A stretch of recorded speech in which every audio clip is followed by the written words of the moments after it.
Are you looking for someone to captivate your audience, taking them on a journey they'll never forget? Meet Jeanette Way, the History Lady. Showcasing this authentic memorabilia, watch Jeanette bring to life a forgotten past. It's the end of the line for reality TV. People call Jeanette's upbeat programs mesmerizing, even life-changing.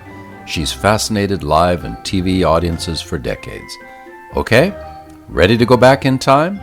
Here's Jeanette.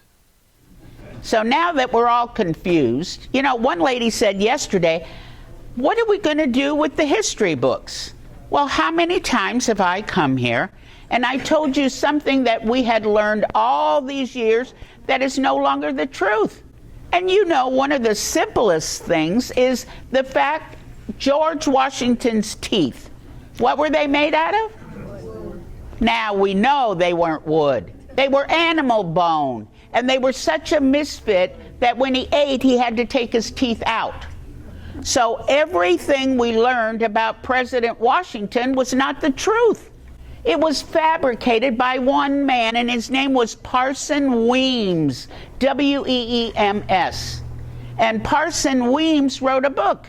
Nobody bought it. And he wrote a second book, and everything in that book was a lie. Abigail Adams was such a prolific letter writer. And when the president was in Europe working on the Constitution, she writes a letter and it states, "Don't forget the women." Hello? And then she writes a letter about Benjamin Franklin. He's such a kind, generous man. And her and the president are in Europe. And they see Benjamin Franklin dancing with all the women, and oh my goodness sakes. She wrote another letter. It was so seething that the ink burned right through the paper. Now, a woman with such talent is remembered for one thing in the history books. What is it? That they were the first family to move into the White House. It hadn't been completed yet, so Abigail did the laundry. And she washed the president's underwear and hung them in the window along Pennsylvania Avenue so all the horse and carriages knew what kind of underwear the president had. Would you like to be remembered for that? I don't know if anyone else teaches history like I do, because I'll tell you the darn truth.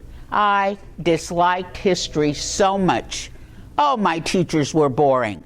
When? Where? That was it. Never putting any other little things to go with it that you might remember what actually happened. Now, how many times do you look at an object and you go, oh, wow, Jeanette brought that. I remember.